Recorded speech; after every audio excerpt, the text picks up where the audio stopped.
imágenes Hola, doctor. fotográficas. Sí, doctor. Buenas noches, estamos Hola, aquí en vivo. Doctor, sí, doctor honoris causa, Carlos Alberto Vargas Prado desde México. Doctor, ¿cómo se encuentra? hola, muy buenas noches, me encuentro muy bien, le agradezco mucho la invitación y celebro estar acá con todo el auditorio. Claro que sí, doctor. Acá en Ecuador son las 8:13. ¿Qué hora es allá en México? 7 de la noche con 14 minutos, Doctor, muchísimas así gracias es. por continuar en la clase de este Diplomado Internacional Universitario. Este es el Diplomado especializado en Psiquiatría Legal y Forense y Perfilación Criminal. Hoy tenemos al docente, el doctor Carlos Alberto Vargas Prado, con una clase magistral. Hemos tenido, son 7 módulos. El módulo primero, Historia de la Psiquiatría, Filosofía Médica y Psicopatología. Eh, También el módulo 2, Psicología Médica, Psiquiatría Clínica y Salud Mental. El módulo 3, la psicosis en la historia de la psiquiatría, melancolía, manía, esquizofrenia y paranoia. También el módulo 4, parafilia y perversión en la historia de la psiquiatría, transgresión y desafío a la ley. Módulo 5, dolor de existir, duelo, melancolía y depresión en la historia de la psiquiatría. 6, desórdenes orgánicos de la conducta psicopática y personalidad psicopática en psicología médica y psiquiatría. Y por último, el séptimo módulo, módulo 7, los trastornos de la personalidad en psiquiatría clínica y psicopatología. Como ya lo indiqué, hoy Ajá. nos acompaña con una clase magistral, una vez más el doctor y doctor honoris causa, Carlos Alberto Vargas Prado desde México. Y también vamos a mencionar que este diplomado está avalado por el Tribunal Constitucional Plurinacional de Bolivia y por otras instituciones muy importantes que vamos a mencionar. Claro que sí, el día de hoy estamos con el Instituto Iberoamericano de Estudios Superiores, la Academia Jurídica de Baja California, la Asociación Brasileña de Abogados Criminalistas, el Colegio de Doctores en Derecho, la Comunidad de Especialistas de Métodos Alternos de Solución de Conflictos y Justicia Restaurativa, la Colegiatura Orden de la Abogacía Colombiana, el Colegio de Defensores Públicos Federales de Tijuana, la Fundación Universitaria San Mateo de Colombia, también la Academia Latinoamericana de Derecho Penal y Penitenciario, y tenemos otras instituciones muy importantes que iremos mencionando a lo largo de este día, esta jornada. Doctor, entonces vamos a iniciar. En este momento los alumnos estaban preguntando por las clases, pues les comentaba que hoy vamos a continuar con las clases a fin de poder finalizar ya este muy destacado diplomado dentro de los 8 diplomados que tenemos. Claro, sí, desde luego, ya para dar comienzo, de acuerdo. Dígame usted, ya Sí, voy consiguen a proyectar. apreciar la presentación, me parece que ya, ¿cierto? Ajá. Sí, doctor, en este Espero que instante. todo esté bien, pero claro, ajá. Ah, muy bien, desde luego. A ver, entonces vamos a iniciar para esto. Solo deseo, bueno, para iniciar con lo que este día revisaremos, verán, me gustaría comenzar esta cátedra con la siguiente tesis. A ver, pero claro, a ver. Sí, pero claro, bueno, revisaremos a continuación los trastornos de la personalidad en psiquiatría. Bien, entonces, para tal efecto, bien, decimos, el estudio de la personalidad ha traído a la humanidad desde la antigüedad. El estudio de la personalidad ha pasado por 3 etapas diferentes: literaria y filosófica, protoclínica y clínica y experimental. La fase literaria y filosófica incluye los aportes que mediante la introspección y la deducción realizaron los diferentes filósofos y novelistas. La fase protoclínica está basada en los intentos hechos por la medicina para tratar la conducta normal e involucra los aportes de neurólogos y psiquiatras realizados desde el siglo XVIII. Y finalmente, la etapa clínica y experimental se inicia a finales del siglo XIX con las investigaciones de Charcot y Freud y comprende las contribuciones que han hecho las ciencias de la conducta y las neurociencias en los últimos decenios. Vamos a ver a continuación qué entendemos por personalidad en el campo de la psiquiatría. Solo denme unos segundos, por favor. Bien, los textos que van a definir el rumbo que tendrá esta exposición son el Manual Diagnóstico y Estadístico de las Enfermedades Mentales, conocido como DSM-5 edición revisada, y también la Clasificación Internacional de Enfermedades, la CIE-10.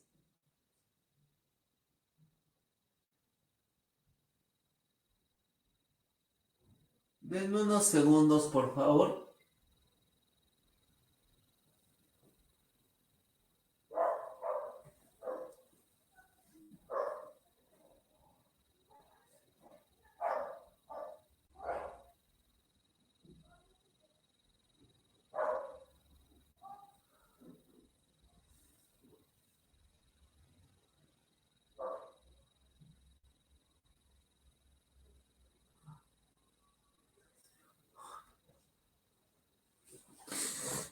Ya ver.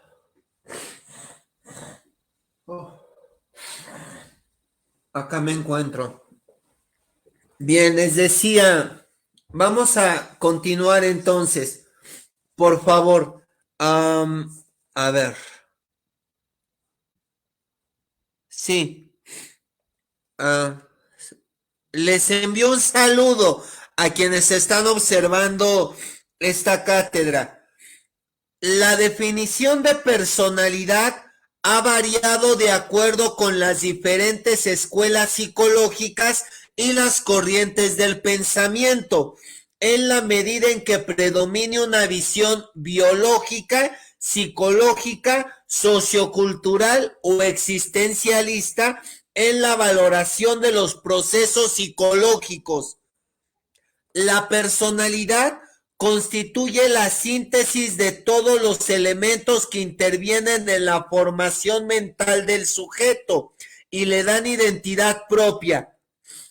La personalidad es el resultado de las interacciones genéticas de la constitución psicofisiológica de los componentes instintivo-afectivos alimentados por las aferencias sensitivos sensoriales y sus formas de reacción y adaptación a las nuevas experiencias que han ido jalonando la historia del sujeto. La personalidad determina la manera de reaccionar ante el otro, el modo de comunicarse, de pensar y expresar las emociones. Para Henry A., la personalidad se confunde con la identidad del yo, que implica que el sujeto sea dueño de su propio conocimiento, capacidad de introspección, artífice de su propio mundo, capacidad de adaptación y creatividad, autor de su propia persona, capacidad de desarrollo y maduración y dueño de su propio carácter, capacidad de diferenciación. Las 4 instancias anteriores le permiten al sujeto la integración de un sistema de valores lógicos que funda el conocimiento y el pensamiento como instrumentos de dominio sobre la realidad. La historia subjetiva, en tanto que una serie de acontecimientos que se engarzan con la existencia propia. Un ideal del yo, imagen unificadora que crea la identidad como la identidad de alguien, una autoconstrucción que tiende a sustraer y a la vez conforma la dependencia del mundo objetivo y de los otros. Vamos a continuar con la definición de personalidad como la revisamos en este momento. Hay una frase que me gustaría darles en torno a esto. Solo denme unos segundos.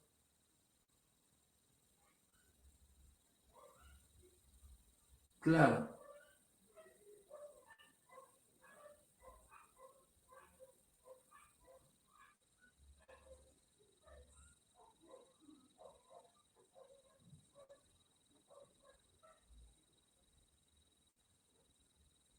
Permítanme un momento, por favor.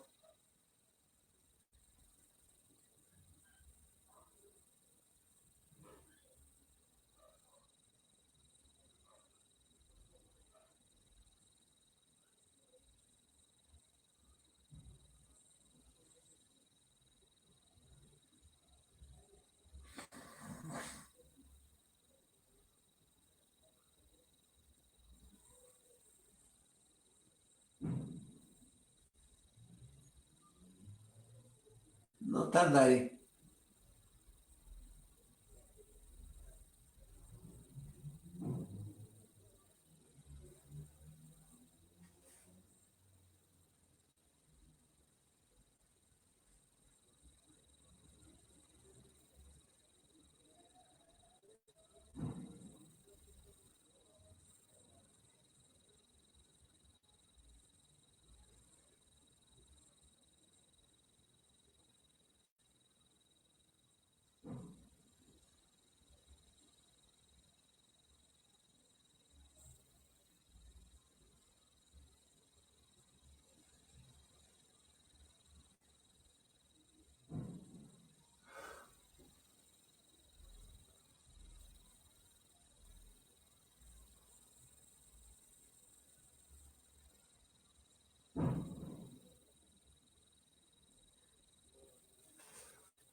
Sí, a ver, como les decía, vamos a continuar, desde luego.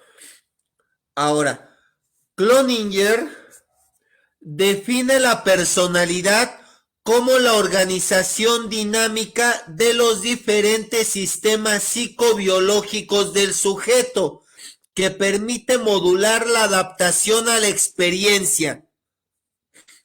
La organización de la personalidad se elabora mediante la maduración neurobiológica, las experiencias tempranas, las relaciones interpersonales, las experiencias afectivas, los mecanismos de identificación y la incorporación de las normas sociales.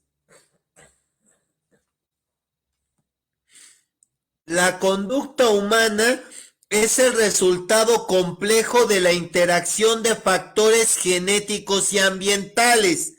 Entre los factores ambientales es necesario destacar el estrés psicológico ocasionado por el abuso sexual o físico y el abandono físico o emocional, que originan con frecuencia trastornos de la personalidad.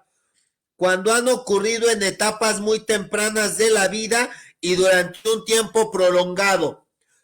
La personalidad es entonces fruto del neurodesarrollo y de las interacciones del sujeto con el ambiente y la cultura que originan formas individuales de comportamiento que dan identidad al sujeto y lo convierten en un ser único e irrepetible.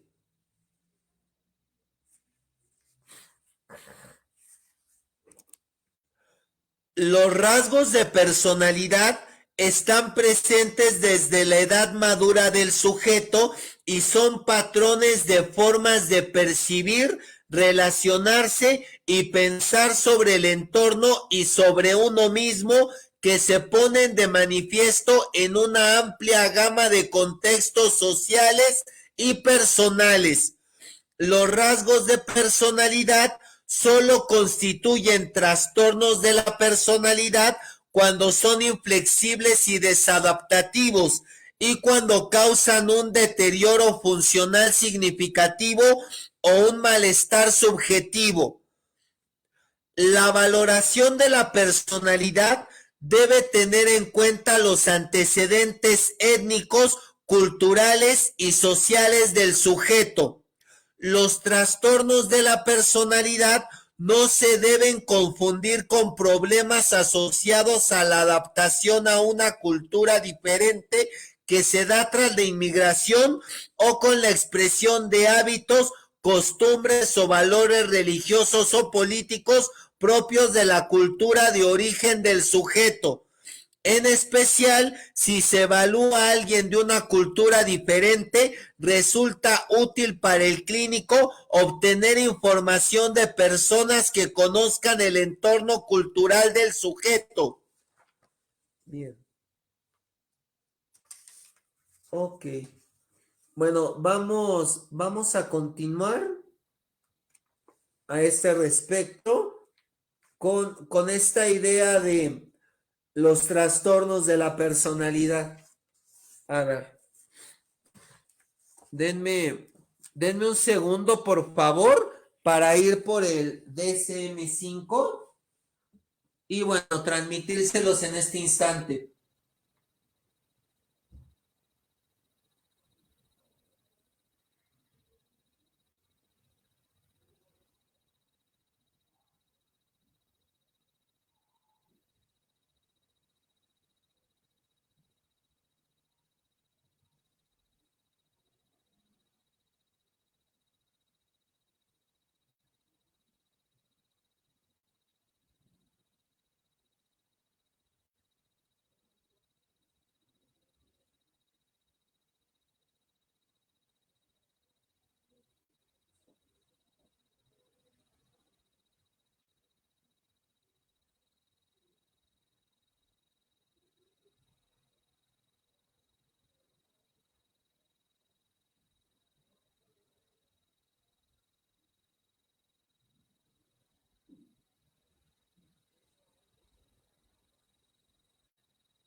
Mientras tanto, vamos a recordar que para inscribirse al diplomado pueden hacerlo hasta el día 27 de diciembre, siguiendo, por supuesto, los pasos que ya se ha mencionado a lo largo de toda la jornada, que es primero seguir la página Abogada Carlenia Ramón, dar me gusta a la página, también suscribirse al canal de YouTube Abogada Carlenia Ramón Ecuador, compartir el canal de YouTube, compartir la página, invitar a sus amigos de Facebook que sigan la página.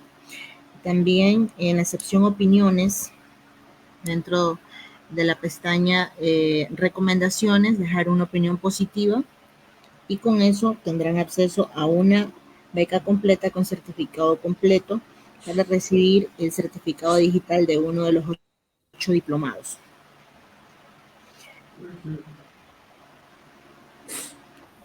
Le agradezco mucho. Bueno, vamos a avanzar, por favor, a este respecto. Tengo acá. A ver. Los trastornos de la personalidad constituyen uno de los capítulos más importantes de la psiquiatría, a pesar de los numerosos obstáculos que dificultan su estudio a la luz de la metodología usada habitualmente en medicina.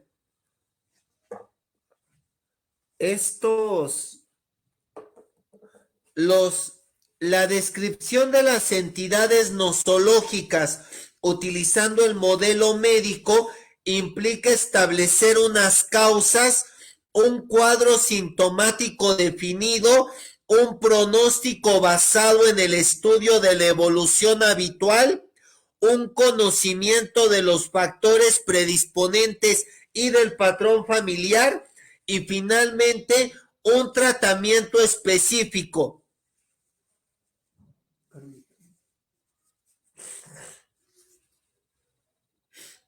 En los trastornos de la personalidad existe una gran ignorancia en relación con la mayoría de estos datos.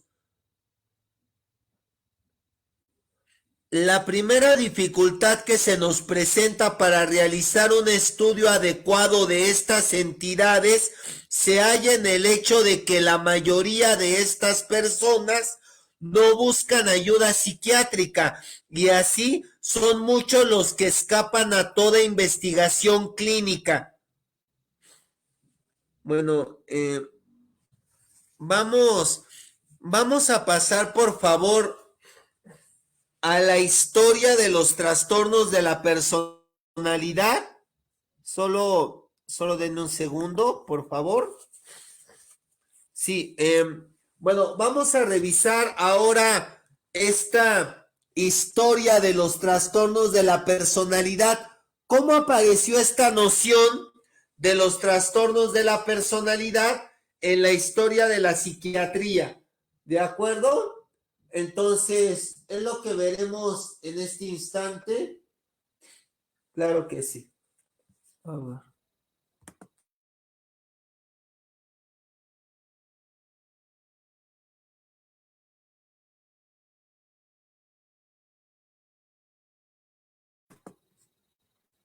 Sí, bueno, ya acá continuamos, ¿eh?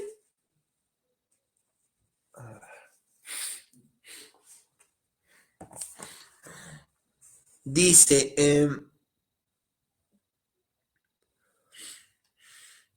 el establecimiento de la existencia de personalidades patológicas como entidades clínicas diferentes a la psicosis se remonta al principio del siglo XIX. En 1801, Philip Pinel describió la manía sin delirio. Otros autores más adelante hablaron de locura moral, como fue el caso de Esquirol. Fue Esquirol quien dijo locura moral. Otros posteriormente prevaleció el nombre de personalidad psicopática, que todavía no ha caído totalmente en desuso. Entre los distintos conceptos de personalidad psicopática se destaca el de Kurt Schneider, quien llegó a él, según sus propias palabras, cito, dando un rodeo a través del concepto de personalidad anormal. Schneider considera como personalidades anormales a aquellas que se apartan de la norma. Estas desviaciones del término medio pueden ser positivas o negativas en el aspecto ético-social. Por lo tanto, se incluyen entre ellas tanto el genio o el santo como el antisocial. A ver.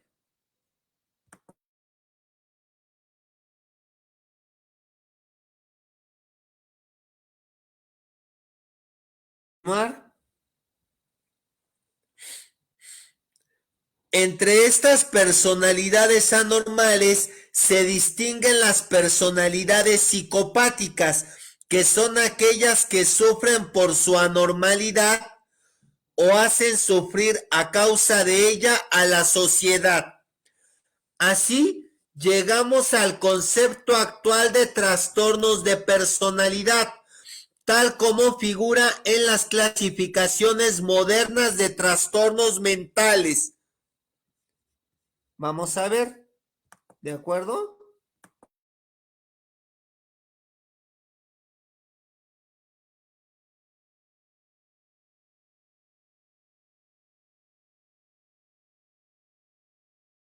Pienso que vamos bien. Solo denme un segundo para darles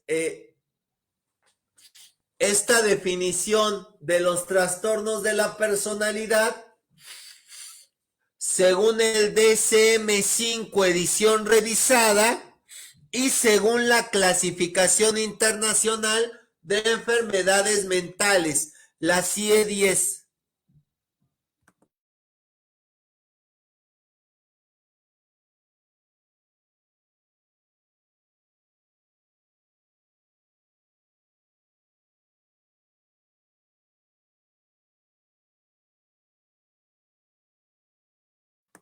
Sí, claro.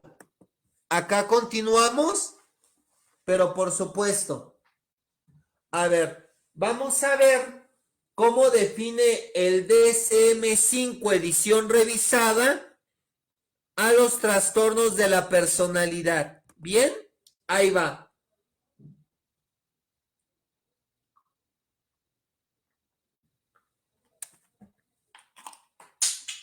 Uy.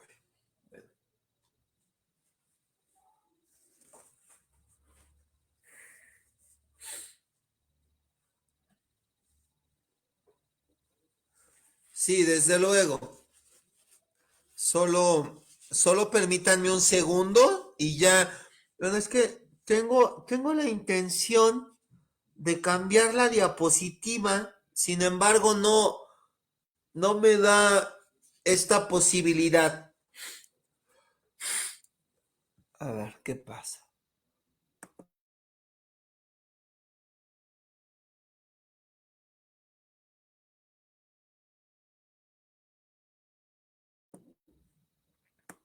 A ver, claro.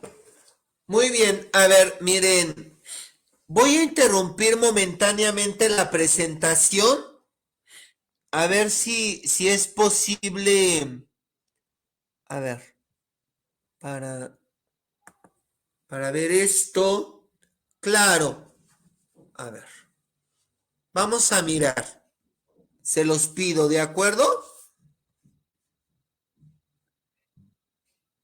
Miren, si tienen alguna interrogante o alguna duda, claro, me pueden escribir en la red social, ¿de acuerdo? Mi número, el número de WhatsApp mío es Lava 52 55 40 02 98 53. Yo estoy a la orden, ¿de acuerdo? Muy bien. A ver, perfecto. A ver, pienso que ya no habrá mayor problema. Le agradezco mucho, Leticia. Gracias por el comentario. Vamos a avanzar, por favor, con respecto a este tema de los trastornos de la personalidad. Solo le agradezco, Lady. A ver, a ver, vamos a continuar a este respecto. Seguro que sí. Un saludo a las personas de Plura. Claro, muy bien. A ver, pienso que hemos vuelto. Muy bien. A ver, seguimos entonces.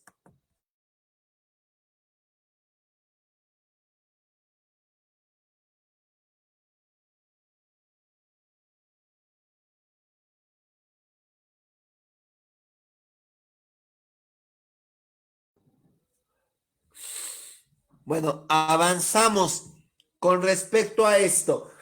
A ver, entonces lo tenemos así. ¿De acuerdo? A ver, en la clasificación de trastornos mentales y de la conducta, que está incluida en la 10ª edición de la Clasificación Internacional de Enfermedades, la CIE-10, de la Organización Mundial de la Salud, encontramos esta definición. Escuchen, por favor. Nos dice la CIE-10.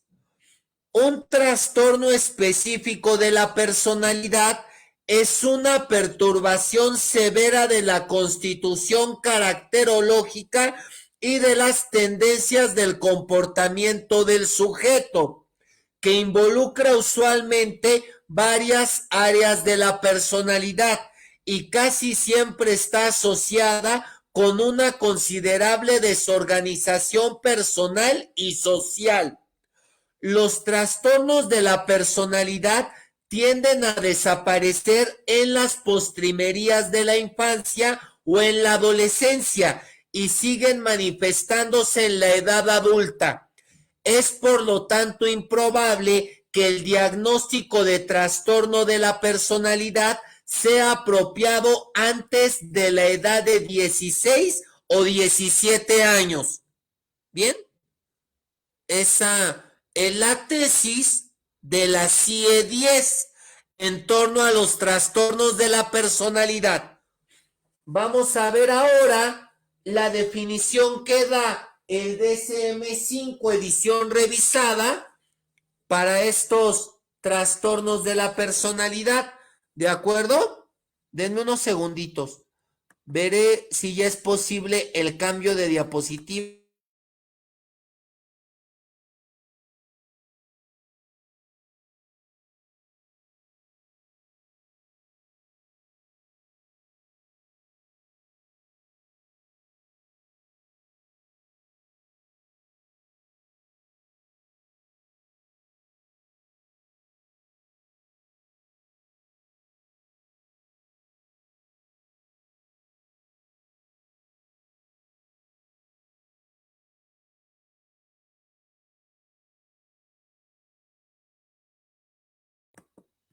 Sí, acá estoy.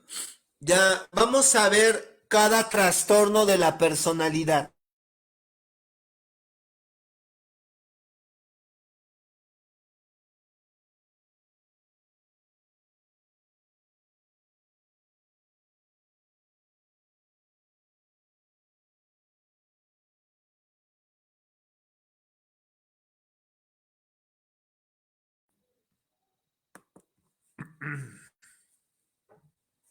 A ver, vamos a continuar, por favor.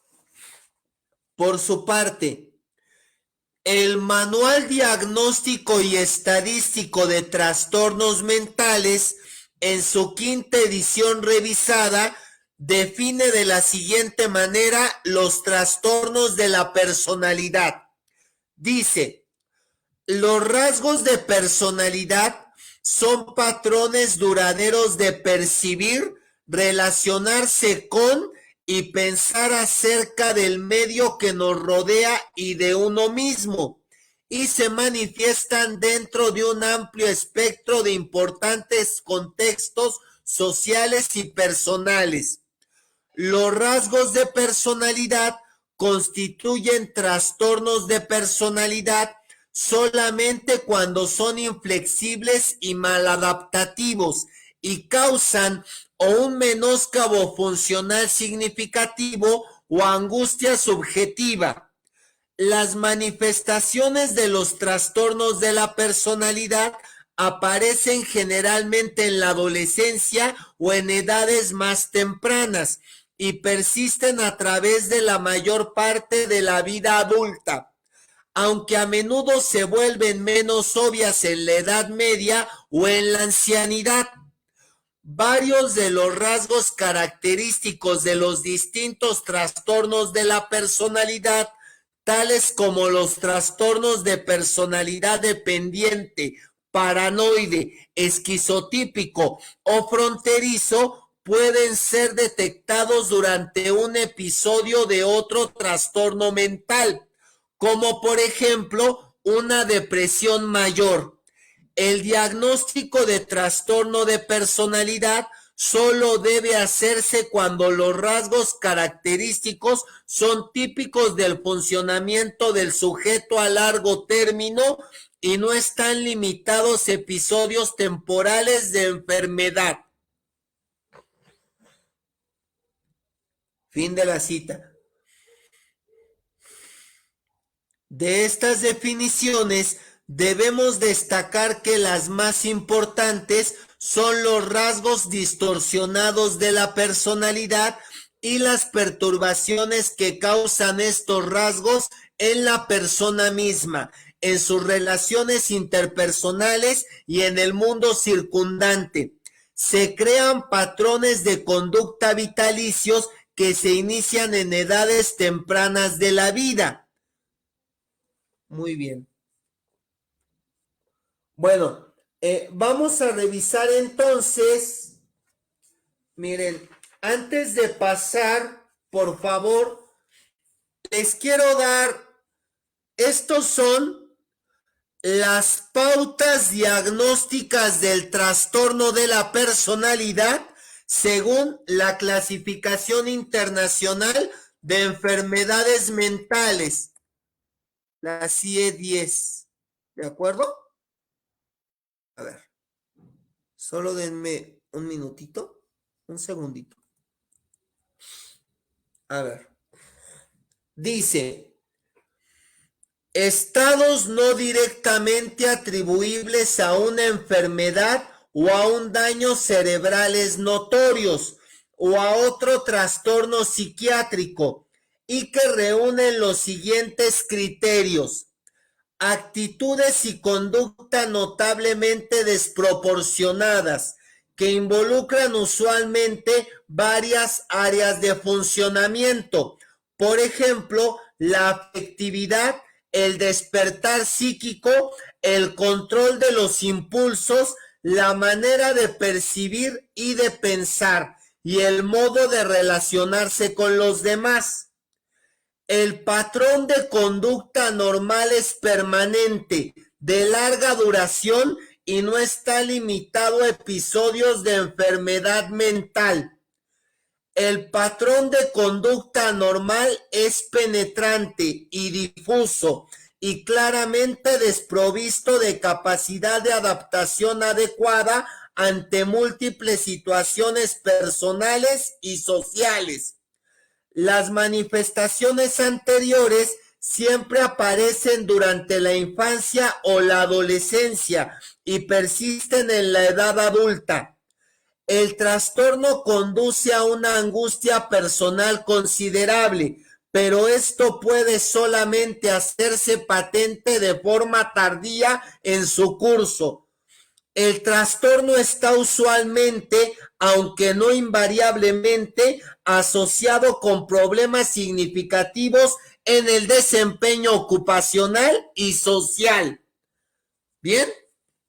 Bueno, ahora vamos a revisar cada uno de los trastornos de la personalidad. El trastorno paranoide de la personalidad, el trastorno esquizoide de la personalidad, el trastorno antisocial de la personalidad, el trastorno límite de la personalidad, fronterizo o borderline, el trastorno narcisista de la personalidad, el trastorno histriónico de la personalidad, el trastorno obsesivo compulsivo de la personalidad, el trastorno de personalidad por evitación, el trastorno de personalidad por dependencia y el trastorno esquizotípico de la personalidad. ¿De acuerdo? Son los que veremos a continuación y que pueden ustedes ver aquí. Claro. A ver, algo acontece.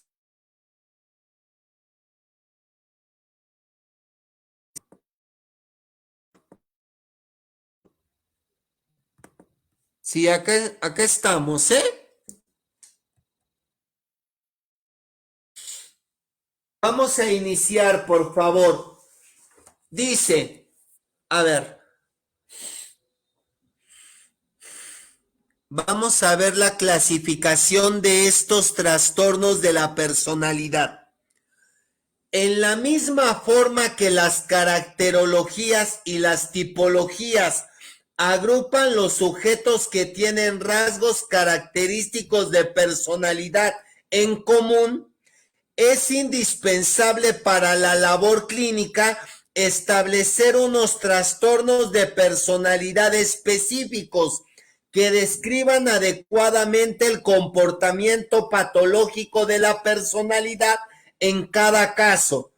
A menudo es difícil realizar esta tarea porque el sujeto presenta rasgos que no pertenecen a un trastorno de personalidad único.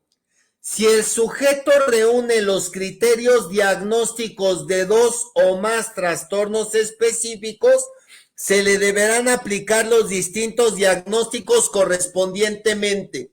Si presenta rasgos de varios trastornos específicos, pero no alcanza a reunir los criterios diagnósticos suficientes para ninguno de ellos, se le clasificará como trastorno mixto de personalidad.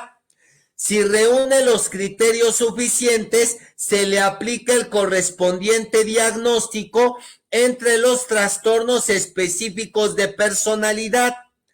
La clasificación utilizada es la Clasificación Internacional de Enfermedades CIE-10 y en cada uno de estos trastornos de la personalidad les daré los criterios diagnósticos del DSM-5 edición revisada para cada uno. Bien, entonces vamos a iniciar. Por favor, regálenme un segundito, por favor, solamente un segundo para avanzar.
Claro, ya que estoy nuevamente, ¿eh? Les agradezco sobradamente. Gracias por la espera. Gracias por la paciencia. Ay, ya, no volverá a acontecer. Pero por supuesto. A ver. Ay, denme unos segunditos. Muy bien. Uy.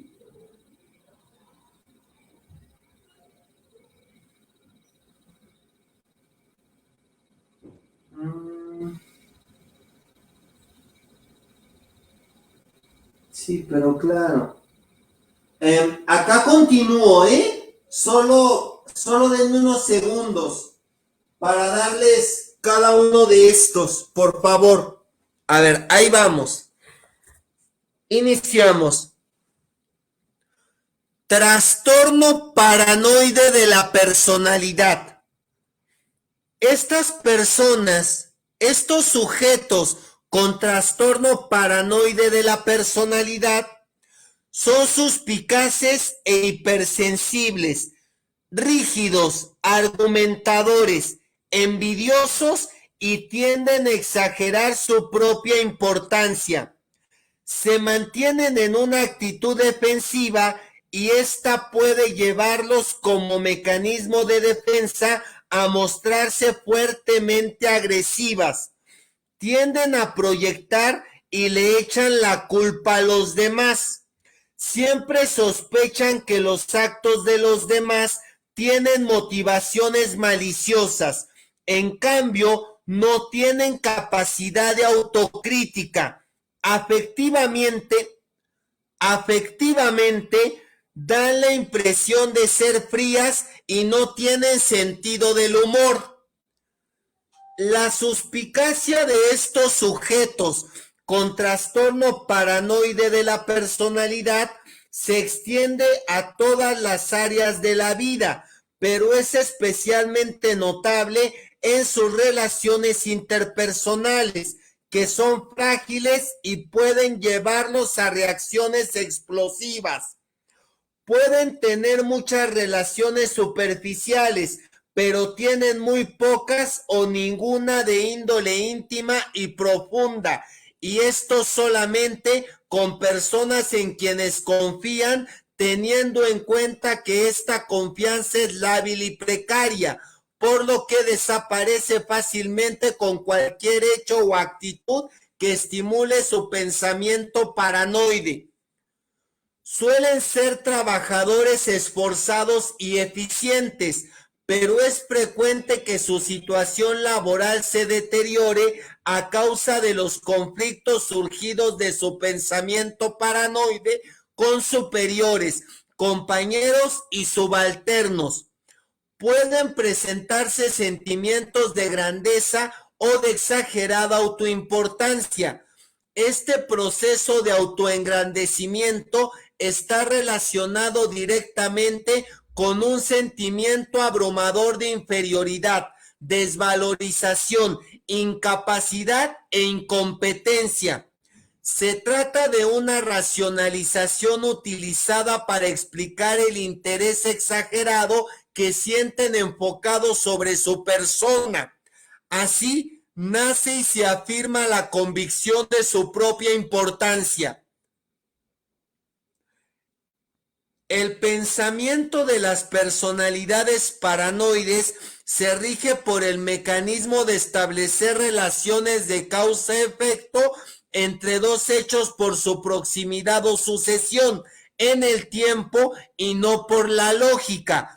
Por ejemplo, si la gente ríe en el momento en que entran a un lugar, relacionan la risa con su entrada.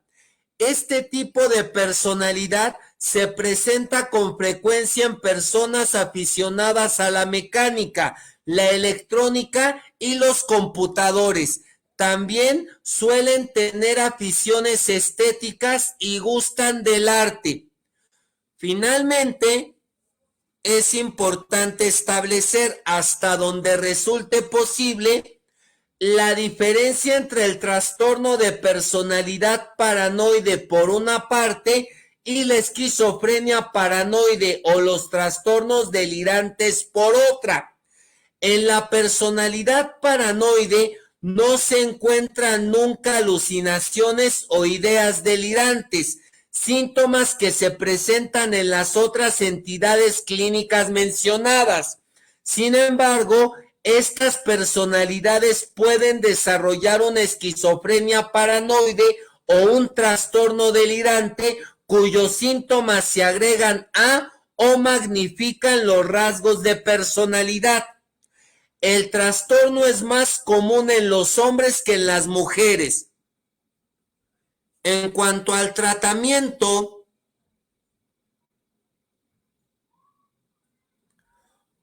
muy pocos de estos pacientes se someten a tratamiento y cuando lo hacen es generalmente por presentar otro trastorno psiquiátrico del tipo depresivo o ansioso. La principal dificultad en el tratamiento de este trastorno reside en el hecho de que la relación psicoterapéutica se ve obstaculizada por la desconfianza del paciente. El clínico no puede atacar frontalmente las ideas del paciente, lo que provocaría su hostilidad y la ruptura de la relación, ni debe apoyarlas en forma benévola, lo que reforzaría su actitud paranoide. La actitud del clínico debe ser firme e imparcial, pero más que todo, el psiquiatra debe ser honesto y sincero para obtener y conservar al máximo la confianza del paciente. Bueno, vamos a continuar. Seguimos. A continuación, la personalidad esquizoide.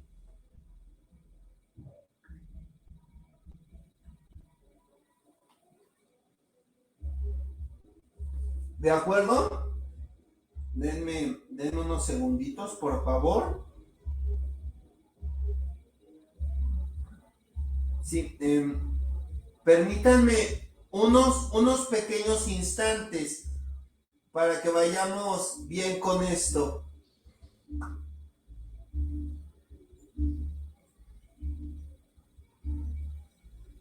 Vamos a revisar a continuación el trastorno esquizoide de la personalidad.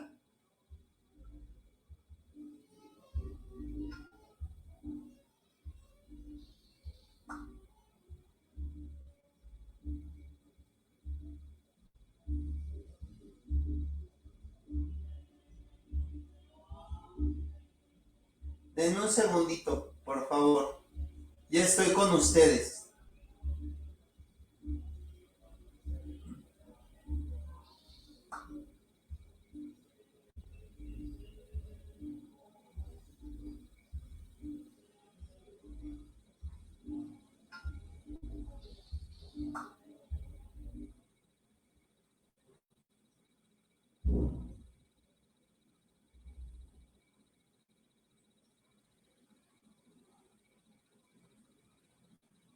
Acá ando, ¿eh? Solo permítanme un instante.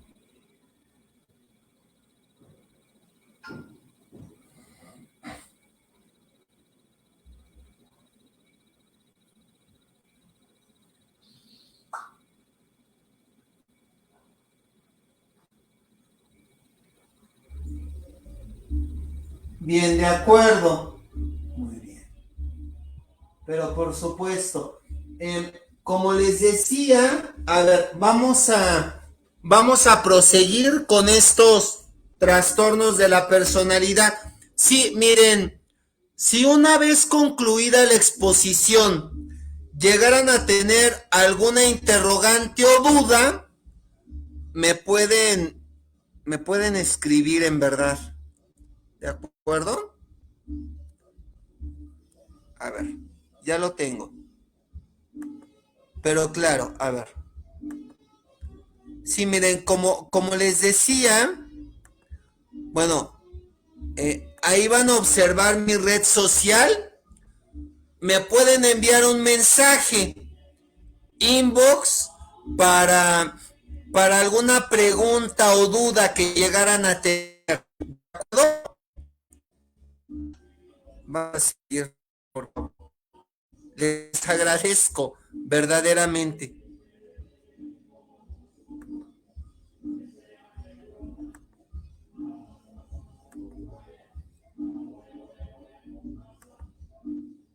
Muy bien.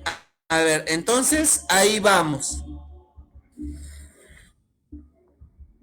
Pero claro, a ver. El trastorno esquizoide de la personalidad. Estas personas tienden a eludir las relaciones interpersonales íntimas o duraderas. No disponen de muchos mecanismos de adaptación y el que usan habitualmente es el retraimiento. Este trastorno se anuncia desde la infancia y es frecuente que los futuros esquizoides aparezcan como niños tímidos y retraídos que tienden a rehuir las dificultades. Son raramente agresivos y se refugian en fantasías. Pueden ser talentosos y brillantes en los estudios, pero en este caso esto es un factor más que los separa de los demás. Los esquizoides no se involucran socialmente con la gente y se entregan a intereses o hobbies solitarios.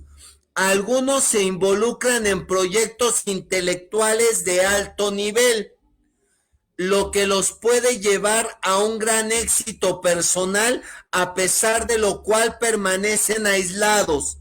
Son dados al ensueño diurno. Son incapaces de mostrar hostilidad o agresividad. Tienden a desempeñar trabajos que no exijan contacto con sus semejantes y a vivir en lugares poco poblados. Su rendimiento en el trabajo es inversamente proporcional al grado de relación social que éste exija. Los sujetos con personalidad esquizoide son lentos en madurar sexualmente por su incapacidad para formar relaciones íntimas, especialmente con el sexo opuesto. Pueden hallar gusto en ideologías filosóficas o en empresas idealistas, siempre y cuando esto no exige involucrarse con la otra gente y sí solamente con ideas. Algunos sujetos con personalidad esquizoide se casan, pero la comunicación con la pareja es limitada. Estos matrimonios pueden ser exitosos si la pareja no es excesivamente demandante, tanto social como sexualmente. La personalidad esquizoide ha sido frecuentemente asociada con la esquizofrenia porque existen afinidades en las psicopatologías de ambos trastornos. En el espectro de la esquizofrenia se destacan el desapego social, la expresión afectiva disminuida y las distorsiones perceptivas y perceptuales. Las dos primeras, el desapego social y la expresión afectiva disminuida, son notorias en el sujeto con personalidad esquizoide, así como son prominentes en la personalidad esquizotípica las distorsiones cognitivas y perceptuales.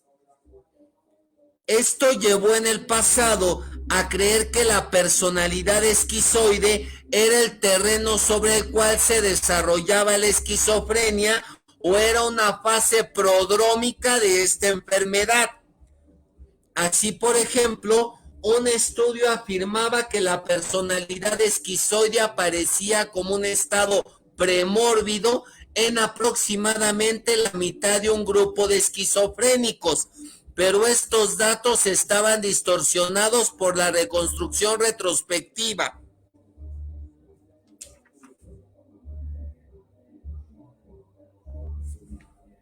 En cambio, en otro estudio de seguimiento por espacio de 17 a 27 años de 54 niños tímidos y retraídos, suficientemente trastornados para ser vistos en una clínica de orientación de la infancia, todos menos 2 fueron considerados como adecuadamente ajustados y solo uno desarrolló una esquizofrenia.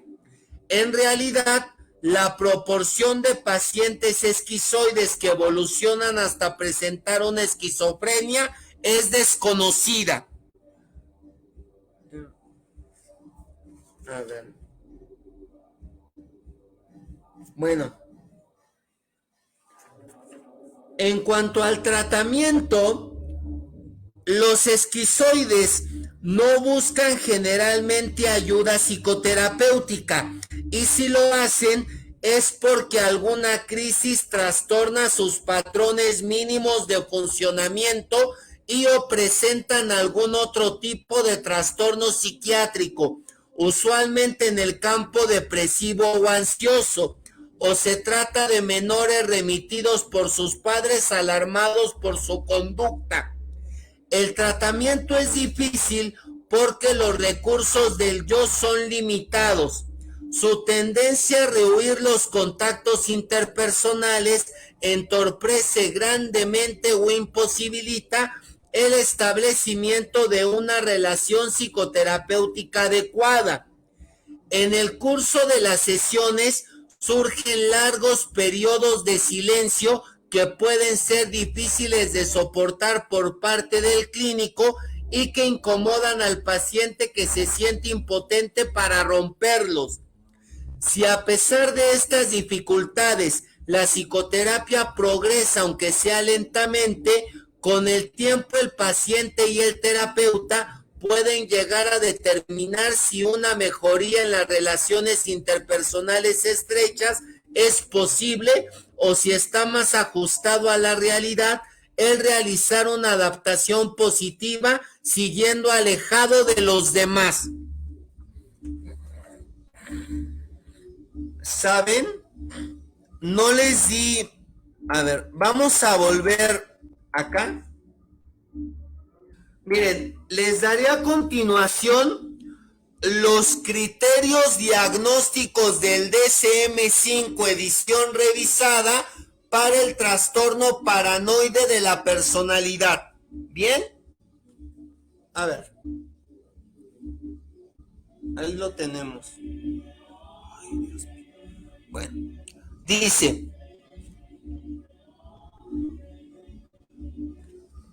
Una desconfianza y una suspicacia penetrantes y difusivas frente a los demás, tales que sus motivos son interpretados como malévolos, que empiezan en el inicio de la vida adulta y se presentan en una variedad de contextos, como lo indican por lo menos 4 de los siguientes criterios diagnósticos. Sospecha, sin bases suficientes para ello, que los demás lo están explotando o defraudando. Preocupado por dudas injustificadas acerca de la lealtad o de la confiabilidad de sus amigos o asociados. Es renuente a confiar en los demás a causa de un temor injustificable de que la información será utilizada maliciosamente en su contra. Encuentra ocultos significados denigrantes o amenazantes en observaciones o acontecimientos benignos. Es rencoroso, esto es, no perdona los insultos, los perjuicios o los desaires. Columbra ataques contra su carácter o su reputación que no son aparentes para los demás y es pronto a reaccionar en forma airada o a contraatacar. Sospechas recurrentes sin justificación respecto a la fidelidad del cónyuge o de la pareja sexual. No ocurre exclusivamente en el curso de una esquizofrenia, de un trastorno del estado de ánimo con rasgos psicóticos o de cualquier otro trastorno psicótico y no es debido a los efectos de una condición médica general. Ahora,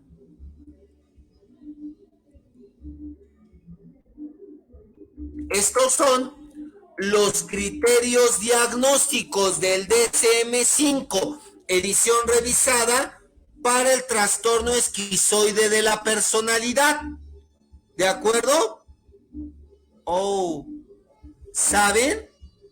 Suponía que estaba transmitiendo pantalla, pero ya vi que no es así. ¿O sí? Ay, a ver, ¿qué pasó? Oigan, ¿qué pasó? A ver, ahí va otra vez, ¿eh? Bien, miren, estamos próximos a concluir. Si tienen alguna duda, si hay alguna interrogante, escríbanme, por favor, ahí a la red social, ¿de acuerdo? Con todo gusto les responderé. Y bueno, volveremos a vernos, claro que sí.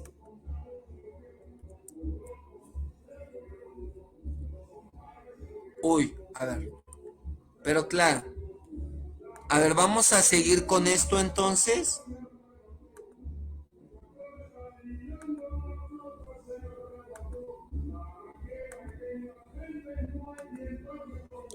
Pero claro, a ver. Trastorno esquizoide de la personalidad.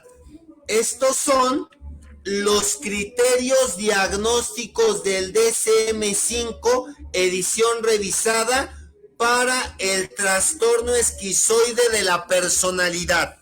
Dice acá, un patrón penetrante y difuso de desapego de las relaciones sociales y un alcance restringido de la expresión de las emociones en el marco de lo interpersonal, que empieza en el inicio de la vida adulta y se presenta en una variedad de contextos, como lo indican por lo menos 4 de los siguientes criterios diagnósticos. No desea ni goza de las relaciones estrechas, incluyendo ser parte de una familia. Casi siempre escoge actividades solitarias.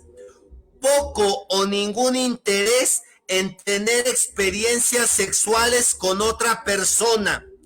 Encuentra placer en muy pocas actividades o en ninguna. Carece de amigos íntimos o de confidentes, fuera de los parientes en primer grado. Se muestra indiferente a la alabanza o a la crítica proveniente de los demás. Frialdad emocional, desapego o afecto aplanado.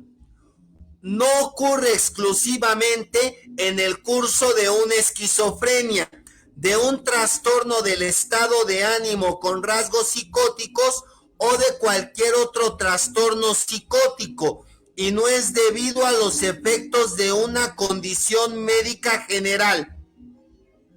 Bien, bueno, vamos a ver el que sigue.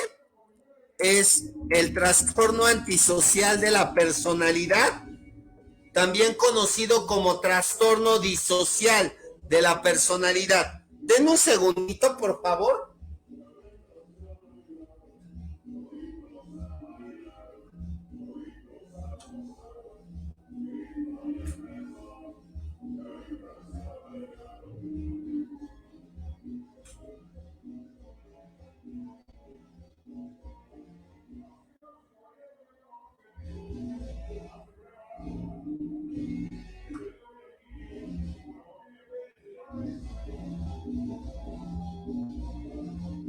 Desde luego, solo denme un segundo, por favor.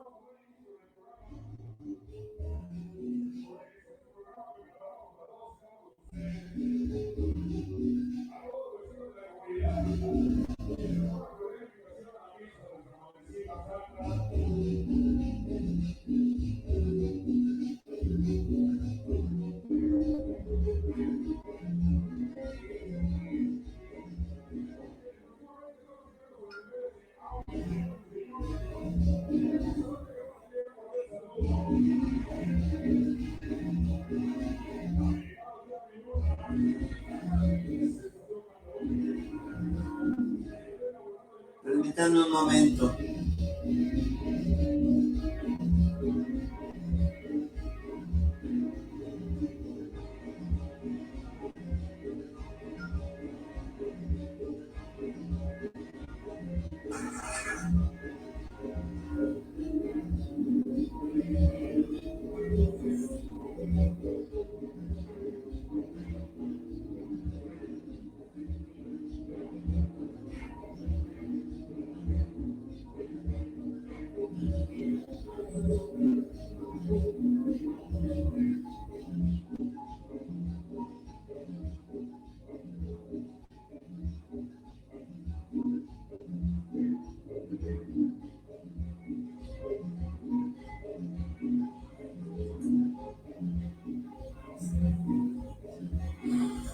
A ver, vamos a continuar, por favor.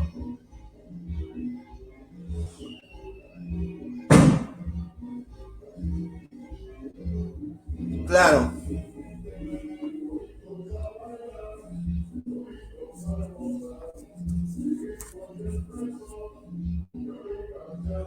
El trastorno antisocial o disocial de la personalidad. A ver. El DSM-5 edición revisada y las ediciones anteriores de esta clasificación dan a esta personalidad el calificativo de antisocial, que está más difundido que el de disocial que aparece en la CIE-10. Sin temor a confusión, ambas denominaciones se refieren exactamente al mismo trastorno. Existen en la sociedad unos sujetos cuya conducta es insólita y han intrigado por muchos años a jueces, abogados, criminalistas y psiquiatras, a los que se ha denominado psicópatas o sociópatas. Muchas personas demuestran una conducta antisocial y sin embargo no reúnen los criterios para ser incluidas entre las personalidades antisociales. El sujeto que se parapeta en una azotea, dispara sobre la multitud y sostiene un intenso tiroteo con la policía hasta ser capturado o muerto, sufre probablemente de un trastorno paranoide y su conducta es motivada por sus ideas delirantes. El que roba en forma compulsiva en los almacenes objetos de poco valor monetario y sin necesidades apremiantes, obra bajo el influjo de una cleptomanía. Los delitos cometidos por un delincuente común obedecen generalmente a motivaciones utilitarias y el sujeto no debe ser juzgado con un enfoque psicopatológico, sino moral y legal. Las conductas antisociales que describí son consecuencia de causas complejas de orden psiquiátrico o sociocultural. En cambio,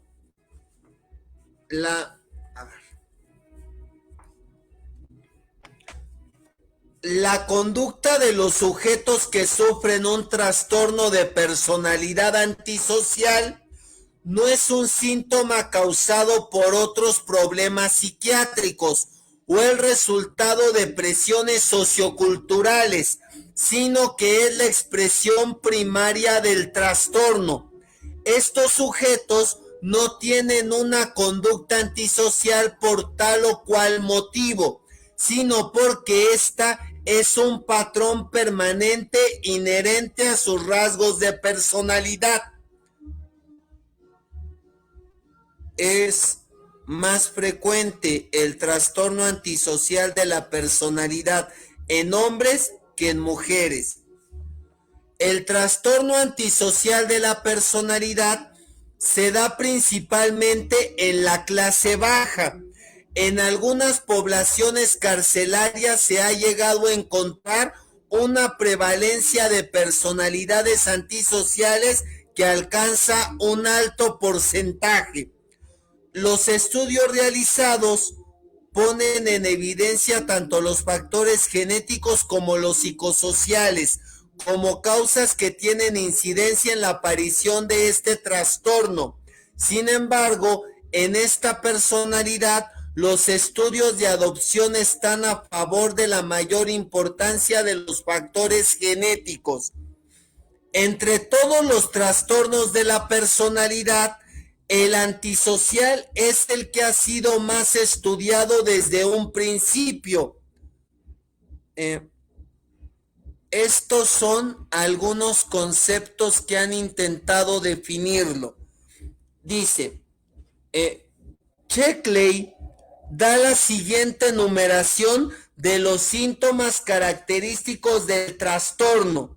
Dice, encanto superficial y buena inteligencia, ausencia de ideas delirantes y de otros signos de pensamiento irracional, ausencia de nerviosismo o de manifestaciones neuróticas, falta de confiabilidad, falta de veracidad, insinceridad, falta de remordimiento de vergüenza, conducta antisocial inadecuadamente motivada, juicio pobre e incapacidad de aprender de la experiencia, egocentrismo patológico e incapacidad de amar, pobreza general en las relaciones afectivas mayores, pérdida específica de la introspección, falta de respuestas en las relaciones interpersonales, conducta fantástica y repulsiva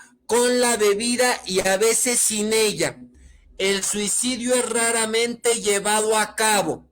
Vida sexual impersonal, trivial y pobremente integrada.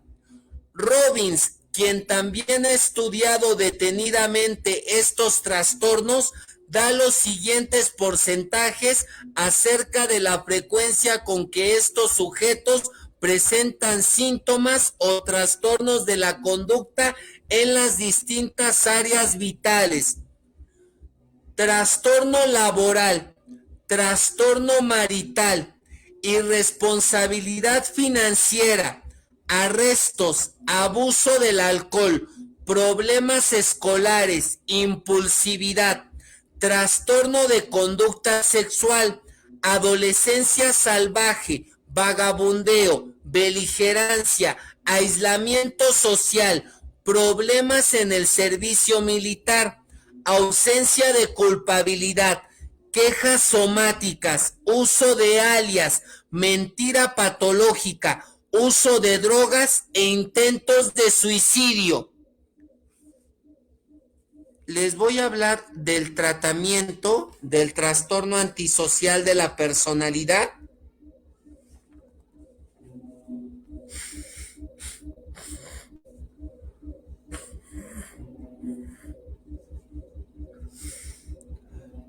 La psicoterapia psicoanalítica clásica no es muy útil en estos casos por causa de la estructura del yo y del superyo de estos pacientes.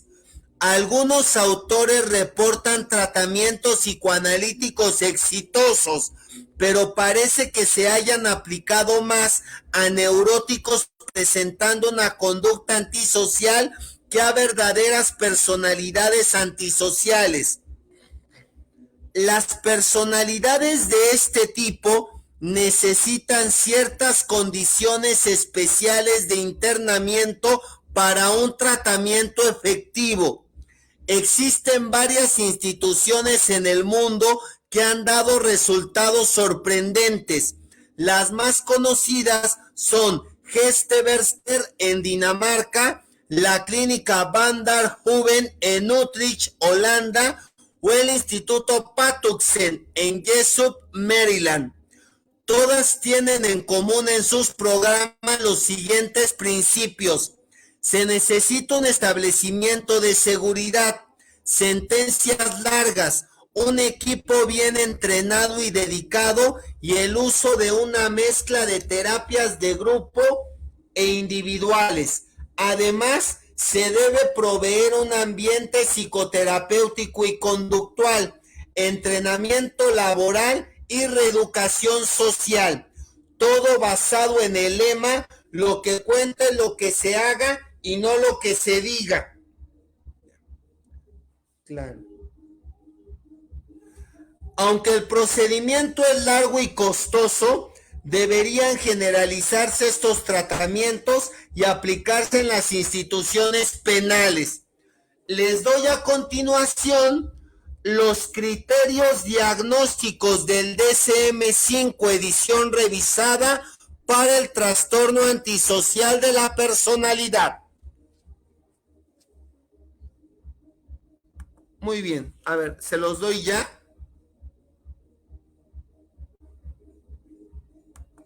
Pero claro,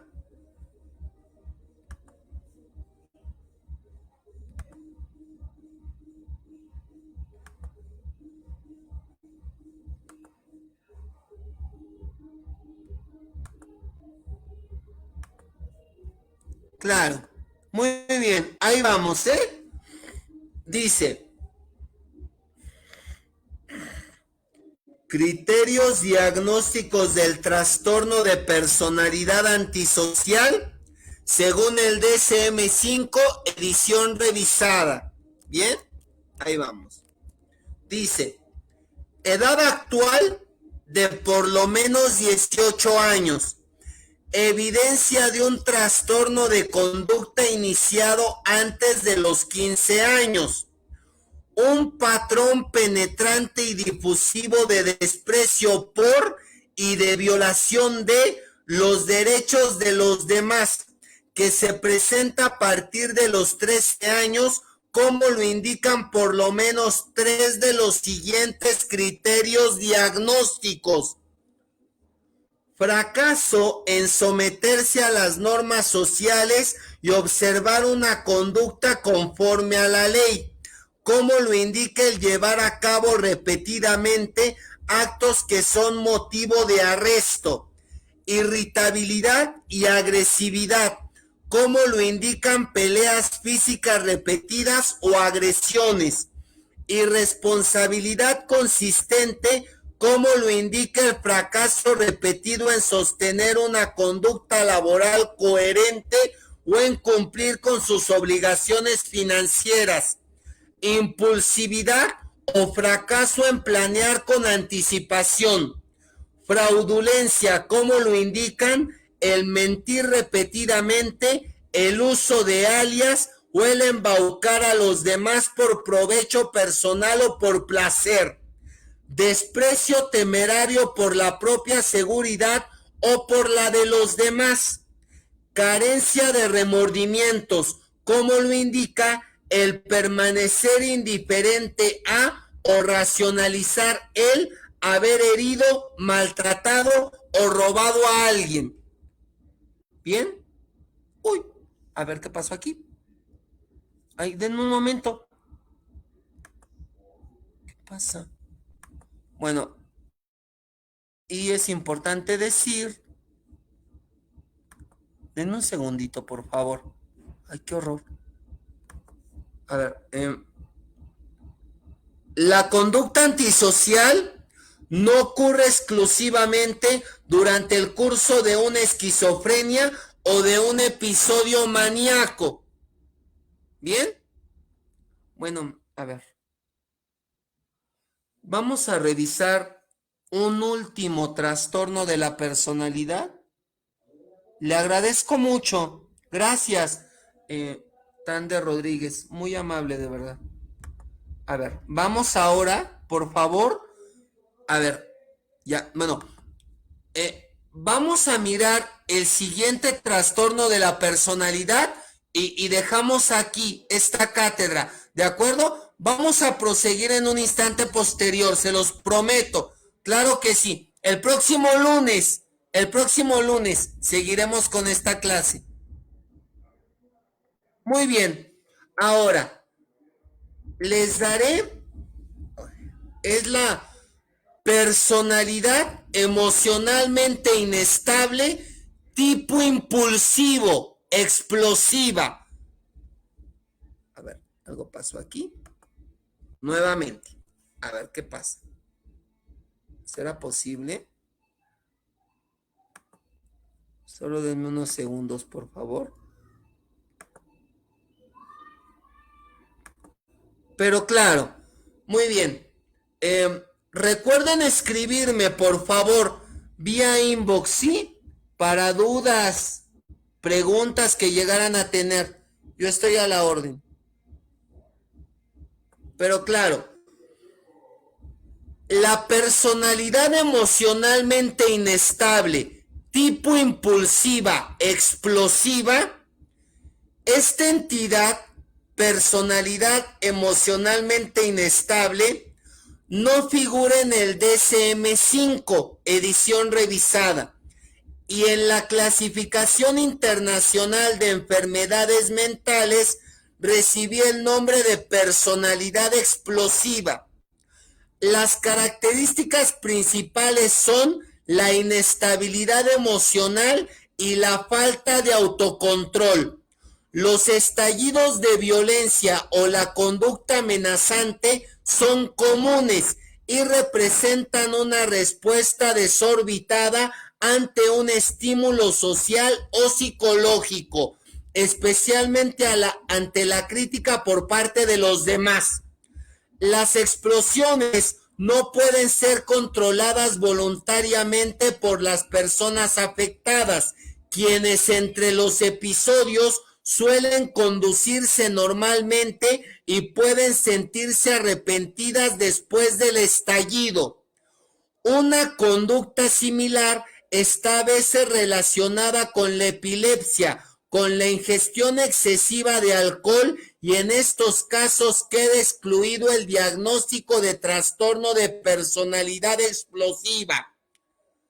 En cuanto al tratamiento, en el campo psicoterapéutico se han mostrado útiles para la personalidad emocionalmente inestable, tipo impulsivo, explosiva, la psicoterapia psicoanalítica, cognitiva y las teorías conductistas. En el campo farmacológico, varios autores preconizan el empleo de litio, Teralit, o de la carbamazepina, Tegretol, para controlar la agresividad. El tratamiento será más completo y efectivo si asociamos la psicoterapia a los medicamentos que señalé: litio y carbamazepina. ¿De acuerdo? Ahora, ya, con esta vamos a concluir, ¿eh? Ahí vamos. Pero por supuesto, sin más, solo denme unos segundos, por favor.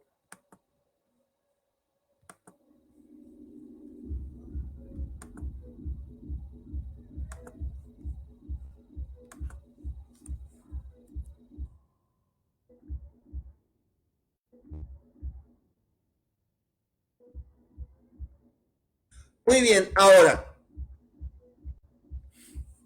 personalidad emocionalmente inestable, tipo fronterizo o borderline, trastorno límite de la personalidad.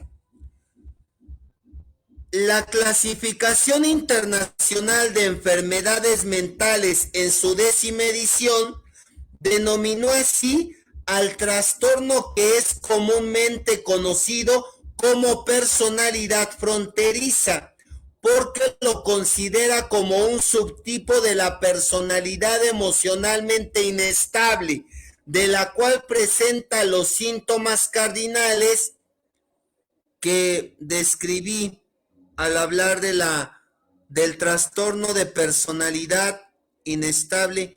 Personalidad emocionalmente inestable, tipo explosiva.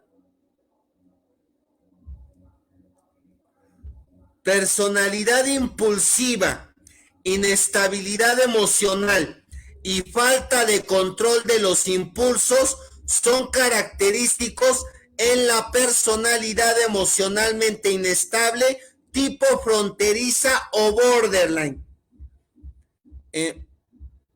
A estos síntomas se agregan otros específicos de la personalidad fronteriza, con los que la Clasificación Internacional de Enfermedades Mentales, la CIE-10, acaba de delimitar este subtipo de la personalidad emocionalmente inestable.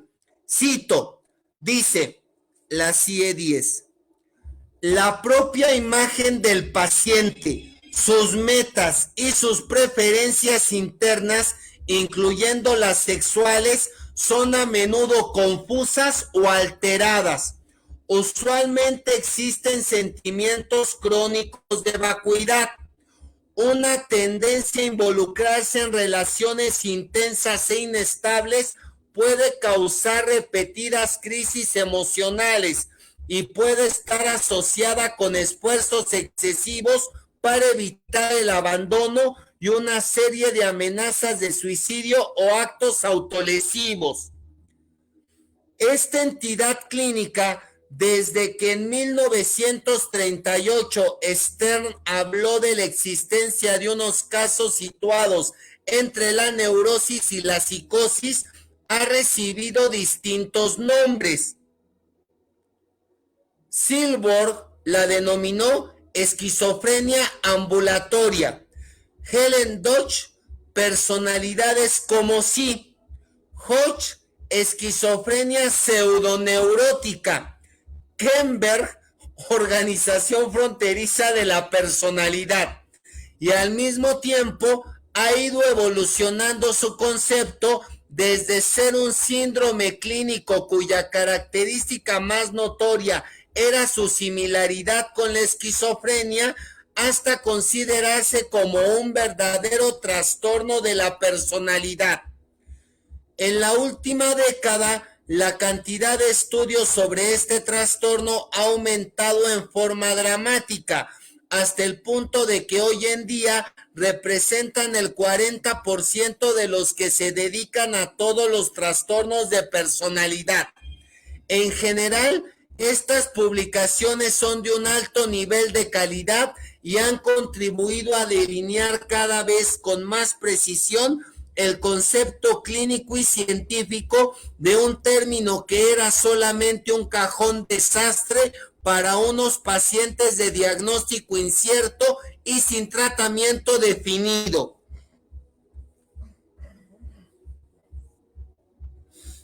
De las investigaciones realizadas hasta la fecha, se desprende que en el cuadro clínico del trastorno de personalidad emocionalmente inestable, tipo fronterizo o borderline, se encuentran los siguientes síntomas enumerados en orden decreciente de importancia. Relaciones interpersonales intensas e inestables, conductas autodestructivas reiteradas, temor crónico a ser abandonado, afectos disfóricos crónicos, distorsiones cognitivas, impulsividad, pobre adaptación social. ¿Bien? En lo que se refiere al curso y al pronóstico del trastorno de personalidad emocionalmente inestable, tipo fronteriza o borderline, los estudios de seguimiento a corto plazo sugieren que los pacientes fronterizos cambian poco. Los estudios de seguimiento a largo plazo ofrecen perspectivas más optimistas.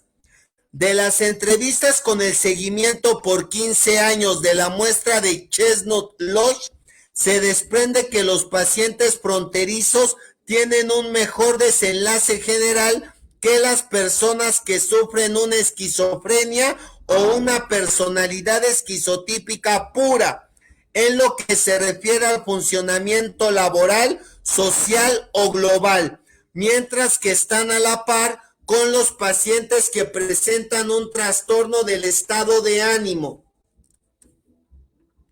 A ver, vamos a seguir, por favor. El desenlace más infortunado en el trastorno de personalidad emocionalmente inestable, tipo fronterizo o borderline, es el suicidio, cuya tasa estimada es 8 de 10 casos. Por lo que es de suma importancia identificar clínicamente el curso de este síntoma particular. Otro desenlace también infortunado es el alcoholismo, en el cual cae un número sustancial de pacientes. Es notorio que el diagnóstico de trastorno de personalidad emocionalmente inestable, tipo fronterizo o borderline se hace raramente en personas que pasan de los 40 años. Y una posible explicación sería que los fronterizos, al igual que los antisociales, maduran con la edad. En cuanto al tratamiento, toda psicoterapia en el paciente fronterizo consiste en la integración del sujeto con sus objetivos y de sus afectos con sus correspondientes relaciones humanas, siendo la regresión uno de los mayores obstáculos para la psicoterapia. El clínico deberá combinar elementos de la resolución de conflictos y del aprendizaje social para minimizar y limitar la regresión. Existen dos orientaciones principales en el tratamiento del trastorno de personalidad emocionalmente inestable, tipo fronterizo o borderline. Kemper, en un acercamiento psicoanalítico modificado, busca la resolución de las representaciones patológicas internalizadas de las relaciones interpersonales. Setzel trata de reemplazar la transferencia regresiva que surge en el tratamiento psicoanalítico por un acercamiento de soporte orientado hacia la realidad. Su meta es un ajuste social gradual en el contexto de una relación terapéutica realista. En todo caso, sea cual sea la modalidad escogida, el tratamiento psicoterapéutico del trastorno de personalidad emocionalmente inestable, tipo fronteriza o borderline, es muy delicado y exige ser llevado a cabo por terapeutas experimentados. Un desenlace exitoso del tratamiento implica que se han logrado cambios básicos en la estructura del carácter de estos pacientes. La percepción de sí mismo y de los demás se vuelve estable y tolerante. Después de renunciar a sus conductas impulsivas y autodestructivas, asumen un papel socialmente responsable y personalmente valorizado. Se estima que no se pueden esperar estos cambios antes de un mínimo de 4 años de tratamiento psicoterapéutico. Por provenir los fronterizos de situaciones familiares inestables, abusivas o negligentes, es necesario recurrir a la psicoterapia familiar para identificar estas situaciones y dar soporte a los otros miembros de la familia. El paciente no debe asistir a las sesiones con la familia porque esto agravaría más los conflictos. En cuanto a la farmacoterapia, se ha ido haciendo evidente que algunas de las conductas sintomáticas que forman parte del síndrome fronterizo pueden ser modificadas con este recurso psicoterapéutico. Los antipsicóticos han mostrado ser eficaces para reducir la ansiedad, la hostilidad, las ideas de referencia y las experiencias disociativas. Los inhibidores de la monoaminoxidasa parecen ser útiles para combatir los estados disfóricos y también la impulsividad de los fronterizos. Con la carbamazepina, Tegretol, se ha logrado un aumento del control sobre la descarga de los impulsos de ira. Hay que ser cautelosos en el uso de las benzodiazepinas porque pueden tener un efecto desinhibitorio y provocar actos de destrucción. La hospitalización solo está indicada en los momentos de crisis, especialmente si existe amenaza de suicidio o de otras conductas regresivas peligrosas, pero en general no debe prolongarse más allá de la solución de la crisis. Finalmente, les doy los criterios diagnósticos del DSM-5, edición revisada, para la personalidad emocionalmente inestable, tipo fronteriza o borderline. ¿Bien? Ahí va. Dice,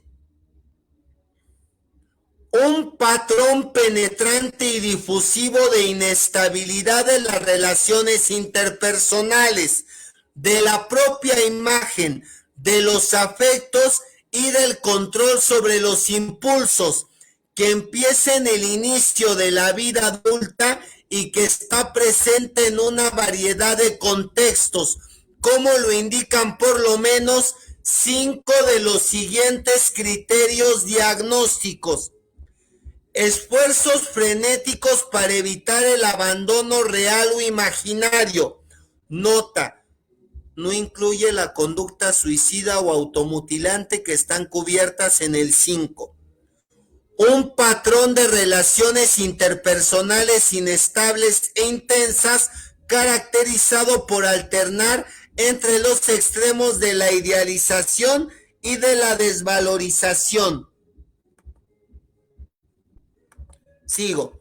Alteración de la identidad, de la imagen de sí mismo o el sentimiento de sí mismo están persistentemente, marcadamente alterados, distorsionados o inestables.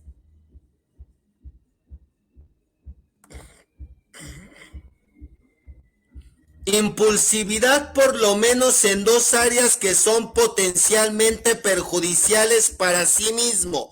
Por ejemplo, derrochar sexo, abuso de sustancias, conducir temerariamente, accesos de voracidad. Nota, no incluye la conducta suicida o automutilante que están cubiertas en el 5. Ahora sí, 5. Conducta suicida recurrente, gestos o amenazas o conducta automutilante. Inestabilidad afectiva debida a una marcada reactividad del estado de ánimo. Por ejemplo, intensos episodios de disforia, de irritabilidad o de ansiedad que duran usualmente unas pocas horas y solo raramente más de unos contados días. Sentimientos crónicos de vacuidad, ira inapropiada, intensa o falta de control de la ira. Por ejemplo, frecuentes manifestaciones de irritabilidad, ira constante, peleas físicas recurrentes. Ideación paranoide transitoria y relacionada con estrés o severos síntomas disociativos. Bien, pues hasta aquí dejaríamos la clase de hoy. ¿Tienen alguna interrogante o duda con respecto a lo expuesto en esta ocasión? Sí, yo los escucho, pero claro, díganme, aquí estoy, pero por supuesto. Hola, doctor. Claro que sí, hay saludos. Creo que sí. Hay saludos, hay muchos saludos, felicitaciones. Qué amable. Sí, yo estoy escuchando con atención. Solo deme unos segunditos. Bueno, vamos a recordar que las inscripciones para este diplomado son hasta el día 27 de diciembre.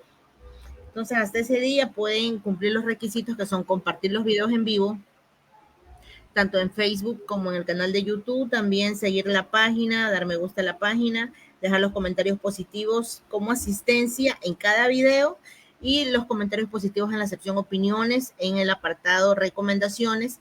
Dentro de las 120 recomendaciones que están ahí, entonces pueden acceder a una beca completa de uno de los 8 diplomados.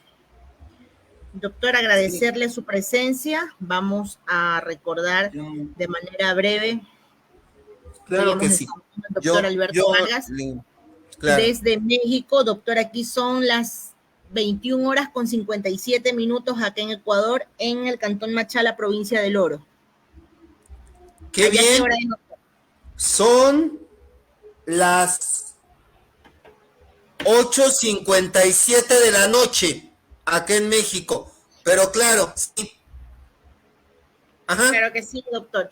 Vamos a comentar que mañana estamos dando inicio al 7º Congreso Jurídico Multidisciplinario que inicia del 12 al 20 de diciembre del 2023. El doctor Alberto Vargas también está invitado a este congreso, va a tener su ponencia dentro del mismo, me parece, el día 19.